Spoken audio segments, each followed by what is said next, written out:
జూన్‌కి ఘనంగా చేస్తున్నాము సంబరాలు, దశాబ్ది ఉత్సవాలని చెప్పి ముఖ్యమంత్రి రేవంత్ రెడ్డి చెప్పినారు. దాంతో పాటు ఉద్యమకారులు ప్రతి ఒక్కరు ఆహ్వానిస్తాము. వారి గౌరవించుకుంటామని అన్నారు. సో, మీకు ఆహ్వానం అందిందా? దీన్ని బట్టి ఉద్యమకారులు ఎట్లా చూస్తున్నారు?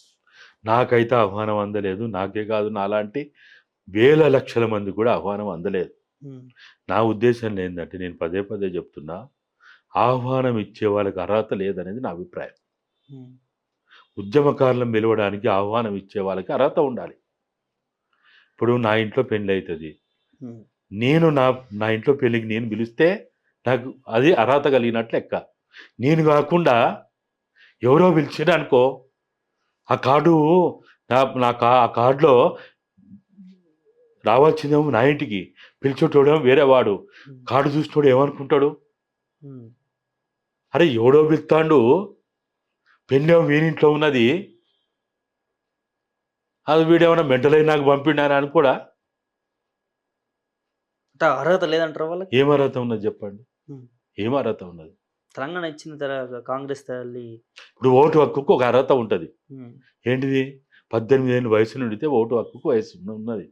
పెళ్లి చేసుకోవడానికి ఒక అర్హత మన భారత రాజ్యాంగం ప్రకారం ఒక అర్హత ఉన్నది. అరే గింత వయసొస్తే నువ్వు పెళ్లి చేసుకోవడానికి అర్హుడరా? లేకపోతే మైనర్ పేరుతోటి తీసుకుపోయి జైల్లో పడేత్తారా అంటారు. అంటే తెలంగాణ ఇచ్చింది సోనియమ్మ అంటారు కదా! సార్ ఆ అర్హత సరిపోదంటారా వాళ్ళకి కాంగ్రెస్ వాళ్ళకి? తెలంగాణ తెచ్చుకున్నది, తెలంగాణ సాధించింది, తెలంగాణ అమరవీరులు, తెలంగాణ ఆహ్, ఉద్యమకారులు, తెలంగాణ సాధకులు, 4,00,00,000 తెలంగాణ ప్రజలు. అంటే మిలియన్ మార్చ్ ఏం లేదు. సాగరహారం ఏం లేదు. వంట వార్పులు ఏం లేవు. 4,00,00,000 తెలంగాణ ప్రజలు 53, 56, 69 మళ్ళా తిరిగి 97 నుంచి 2014 దాకా త్యాగాలు లెక్కలేవు. అమ్మా అనే పిలుపుని నోచుకోకుండా బగబగ మండే మంటల్లో ఆహుతైనటువంటి వాళ్ళు వాళ్ళ త్యాగాలకి ఏమీ విలువ లేదా? దాన్నేది పరిగణలోకి తీసుకోమా? ఎవడో ఇచ్చేటోడట, ఎవడో తెచ్చేటోడట. సోనియా గాంధీ గారు వారి పట్ల మాకు గౌరవం ఉంది. ఒక్క కాంగ్రెస్ పార్టీ చేస్తేనే తెలంగాణ రాలే. తెలంగాణ కోసం 33 పార్టీలు లేఖలిచ్చారు. ఈ రాష్ట్రంలో కనీసం రాష్ట్ర అధ్యక్షులు లేని పార్టీలు కూడా కేంద్రానికి, ఆనాడున్న ప్రధానమంత్రి గారికి, ఆనాడున్న లోక్సభ స్పీకర్ గారికి, ఆనాడున్నటువంటి రాష్ట్రపతి గారికి లేఖలిచ్చారు. అంటే వాళ్ళందరూ తెలంగాణ కోసం వాళ్ళేం ప్రయత్నం చేయలేదా? ప్రపంచవ్యాప్తంగా ఉన్నటువంటి తెలుగు వాళ్ళు కావచ్చు, తెలంగాణ వాళ్ళు కావచ్చు, తెలంగాణ రావాలని కోరుకున్న తెలంగాణ అభిమానులు కావచ్చు, ఎంతమంది ఎన్ని దేశాల్లో బతుకమ్మ అయితేంది, దసరా అయితేంది, ఉగాది అయితేంది, తెలంగాణ కోసం ఎన్ని కార్యక్రమాలు చేసిండ్రో వాళ్ళ యొక్క భాగస్వామ్యం ఏమి లేదా? వాళ్ళు ఏం పరిగణలోకి తీసుకోవద్దా మనం? హ్మ్. నెంబర్ 1 మీరు సోనియా గురించి మాట్లాడింది కాబట్టి అది విషయం. మా పట్ల మాకు గౌరవం ఉంది. సోనియా గాంధీ గారు నిజంగా ద తెలంగాణ ఉద్యమకారులని ఆ! ఆమెకు చూడాలనుకుంటే, అమరవీరుల కుటుంబాలను చూడాలనుకుంటే, మేమే బేగంపేట ఎయిర్‌పోర్ట్‌కి పోయి, మేము ఆమెను అక్కడి నుంచి తోలుకొస్తాం. ఆ హక్కు, ఆ స్వేచ్ఛ, అర్హత మాకుంది. వాళ్ళకి గాదు. కాంగ్రెస్ పార్టీగా చూస్తలేం మేము ఆమెని.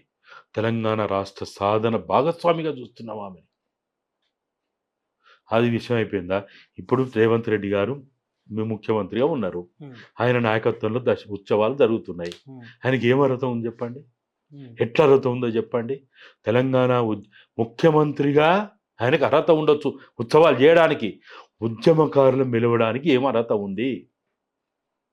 ఎన్నడన్నా తెలంగాణ ఉద్యమంలో ఎప్పుడైనా పాల్గొన్నాడా? ఒక రాస్తారోకో చేసిండా? ఒక ధర్నా చేసిండా? లేకపోతే ఒక ఊరేగింపులో పాల్గొన్నాడా? ఒక నిరసనలో పాల్గొన్నాడా? ఓ జంతర్ మంతర్ పోయి ఏమన్నా నిరసన తెలిపిండా? ఇందిరా పార్క్ వచ్చి నిరసన తెలిపిండా? ఏదన్నా తెలంగాణ కోసం జెండా పట్టుకొని ఎక్కడైనా ఆయన ప్రతినభూని మాట్లాడిండా? చెమట చుక్కలు రాల్చిండా? రెక్కలు ముక్కలు చేసుకున్నాడా? ఇవన్నీ చేయలే. ఒక ఎత్తు. ఇంకొక వైపు చూస్తే తెలంగాణ వద్దన్నోళ్ళ వైపు, తెలంగాణ అంటే తన్నినోళ్ళ వైపు ఉన్నటువంటి రేవంత్ రెడ్డి గారు ఏ అర్హతతోటి మమ్మల్ని పిలుస్తాడు? ఏం అర్హత ఉంది చెప్పండి? ఓకే. ఆయన గౌరవ ముఖ్యమంత్రి కాబట్టి దశాబ్ది ఉత్సవాల బాధ్యత ముఖ్యమంత్రి మీదనే ఉంటుంది కాబట్టి, ఎందుకంటే ఇది ఒక రకంగా చెప్పాలంటే మనకి తెలంగాణ ఆవిర్భావ దినోత్సవం కాబట్టి ఏ ముఖ్యమంత్రి ఉన్నా వాళ్ళే నిర్వహించాలి, తప్పదు అది. ఇది మొదటిది కాదు, ఇది చివరిది కాదు. అంతే. 2015 నుంచి జరుపుతూనే ఉన్నారు. హ్మ్. ఇప్పుడు 14లో జరిపి 24లో జరిపిండ్రు. రేపు 25లో 26 27లో రేపు ఈయన సపోజ్ ఈయన ముఖ్యమంత్రి నుంచి దిగిపోతాడు, కారణాలు ఏమైనా కావచ్చు, అప్పుడు జరపరా? ఎవరున్నా జరపాల్సిందే. ఈ రోజు ఉన్నటువంటి క్యాబినెట్లో నేను కరెక్షన్ చేసుకోవడానికి సిద్ధమే. ఎంతమంది మంత్రులు తెలంగాణ ఉద్యమంలో కనీసం భాగస్వాములైన వాళ్ళు ఉన్నారో చెప్పండి. అయినా మేమేమంటున్నాము, మేమేమి వాళ్ళని అఘోరపరుస్తలేము. కానీ మీరు ఇటువంటి కార్యక్రమాలు చేసేటప్పుడు దాన్ని అంటున్నోళ్ళని, సొంటున్నోళ్ళని, మట్టి వాసన చూసినోళ్ళని, త్యాగాల రక్తపు వాసన చూసినోళ్ళని, దాంట్లో భాగస్వాములైన వాళ్ళని ముందు వరుసలో పెట్టమని అడిగినాం. ఈ చిన్న కోరిక ఇది. ఇప్పుడు తండ్రికి పిండం పెట్టేటప్పుడు ఎవరు పెడతారు? కొడుకే పెట్టాలి. ఎందుకు పెట్టాలా? పేగుబంధం ఉంది కాబట్టి, అవును. రక్తబంధం ఉంది కాబట్టి. ఇవాళ మాకు తెలంగాణ ఉద్యమంతో పేగుబంధం ఉంది, రక్తబంధం ఉంది. ఎవరు అర్హులు? మేము. తండ్రికి పిండం పెట్టేటప్పుడు తండ్రికి కాష్టం కాడిపోయి కాటికాడికి పోయి కాల్చేటప్పుడు ఎవరు చేస్తాడు ఆ కార్యక్రమం? కొడుకే చేస్తాడు. కొడుకు లేని పరిస్థితుల్లో బిడ్డ చేస్తుంది కావచ్చు. ఎందుకు? పేగుబంధం ఉంది కాబట్టి, రక్తబంధం ఉంది కాబట్టి. పేగుబంధం లేదు, రక్తబంధం లేనటువంటి వీళ్ళకి ఏం హక్కు ఉందని నేను అడుగుతున్నా. నేను మాట్లాడేది హిందూ సాంప్రదాయంలో మాట్లాడుతున్నా.